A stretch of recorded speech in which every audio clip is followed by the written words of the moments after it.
Breaking news మరోసారి మల్లారెడ్డి ఆక్రమణలను కూల్చివేస్తున్నారు అధికారులు. మల్లారెడ్డి అక్రమ నిర్మాణాలకే టార్గెట్ గా గత కొన్ని రోజులుగా అధికారులు కూల్చివేతలు కొనసాగిస్తున్నారు. ఇవాళ మేడ్చల్లో ఆయన కుమారుడు మహేందర్ రెడ్డికి సంబంధించిన నిర్మాణాలను కూల్చివేస్తున్నారు. నేషనల్ హైవేపై మేడ్చల్ డిపోకి ఎదురుగా ఉన్న పాన్ డబ్బాలు రేకుల షెడ్లను కూల్చివేశారు అధికారులు. ఎలాంటి అనుమతులు లేకుండా వాటిని నిర్మించారని అందుకే కూల్చివేస్తున్నాము అని వెల్లడించారు. మల్లారెడ్డి అక్రమ కట్టడాలపై రేవంత్ సర్కార్ పంజా విసిరింది. ఇటీవల మల్లారెడ్డి ఆయన అల్లుడికి సంబంధించిన విద్యా సంస్థల్లోనూ కూల్చివేతలు కొనసాగాయి. వరుస కూల్చివేతలతో మల్లారెడ్డి టెన్షన్లో ఉన్నారు. ఈరోజు ఆ మల్లారెడ్డి కుమారుడికి సంబంధించిన కట్టడాలపై నిర్మాణాలపై అధికారులు కొరడా జల్పించారు. వాటిని కూల్చివేస్తున్నారు అధికారులు. మరింత సమాచారం మా ప్రతినిధి పెట్రేషా అందిస్తారు. పెట్రేషా, ఈ కూల్చివేతలకు సంబంధించి మీ దగ్గర ఉన్న సమాచారం ఏంటి? ఈ రేకుల షెడ్లను మల్లారెడ్డి కుమారుడు ఎందుకు వేయించారు? మాజీ మంత్రి మల్లారెడ్డి ఇప్పుడు ప్రస్తుతం ఎమ్మెల్యేగా ఉన్నారు. అతని కుమారుడు మహేందర్ రెడ్డికి సంబంధించిన అక్రమ షెడ్డులు ఇవన్నీ కూల్చివేయడం అయితే జరుగుతుంది.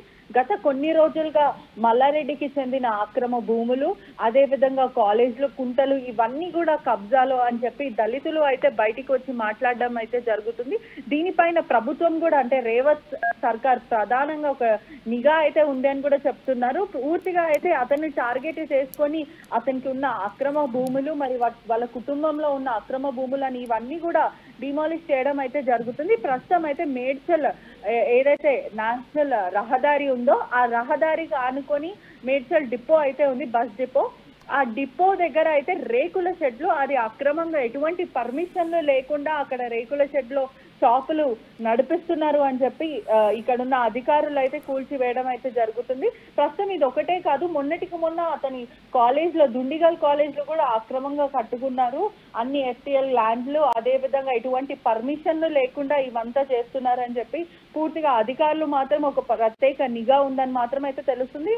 ప్రస్తుతం ఇక్కడ మాత్రము అంటే వాటిని మల్లారెడ్డి కుమారుడు అక్రమంగా నిర్మించి ప్రభుత్వ స్థలాలలో రెంట్కి ఇచ్చాడా లేకపోతే? ఖచ్చితంగా అంటే ఈ ల్యాండ్లన్నీ కూడా కబ్జా చేసి వీళ్ళు అక్రమంగా దాన్ని ఈ షెడ్ల రూపంగా కట్టుకొని దాని తర్వాత రెంట్కి ఇవ్వడం, లేకపోతే వాళ్ళకి తెలిసిన వాళ్ళకే ఇక్కడ షాప్స్ ని మెయింటైన్ చేయమని చెప్పడం, పూర్తిగా ఒక బిజినెస్ లాగా అంటే ఉన్న ల్యాండ్స్ ని కబ్జా చేసి ఎటువంటి పర్మిషన్లు లేకుండా వీళ్ళు నడిపిస్తున్నట్టు అయితే తెలుస్తుంది. రైట్, దీనిపైన ఏమైనా నిరసన వ్యక్తం చేస్తున్నారా? ఎవరైనా వచ్చి అడ్డుకోవటం లాంటివి ఏమైనా చేశారా? ఇప్పటి వరకే ఎవరైతే అడ్డుకోలేదు, కానీ ఇది అంతా మొదలైంది శనివారం, అంటే ఈ రోజు మార్నింగ్ నుంచి అయితే జరుగుతుంది. పూర్తిగా కూడా under direction of TPO Radhakrishna ఆధ్వర్యంలో ఇదంతా కూడా జరుగుతుంది. ఎటువంటి పర్మిషన్లు లేకుండా ఎలా కడతారో అని డిమాలిషింగ్ అయితే మొత్తం కూల్చివేతలు అయితే జరుగుతుంది. దీనిపైన ఒక స్థానికంగా ఉన్న ఒక కాంగ్రెస్ లీడర్ అయితే కంప్లైంట్ ఇవ్వడం జరిగింది.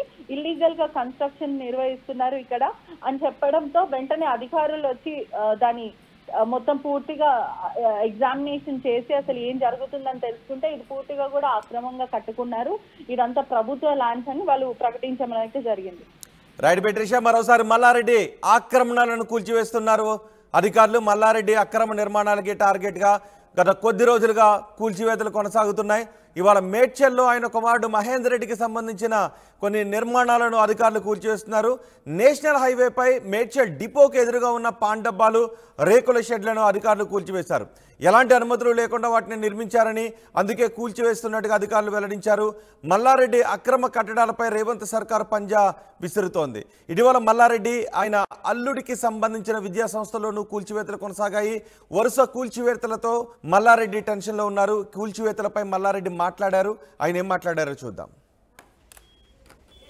నయా పైసా అంత ఫరక్ పడలే. ఆయన బూర నర్సే ఎవరో 4 ఏళ్ళ 3 ఏళ్ళ మర్చిపోయారు. ఆయన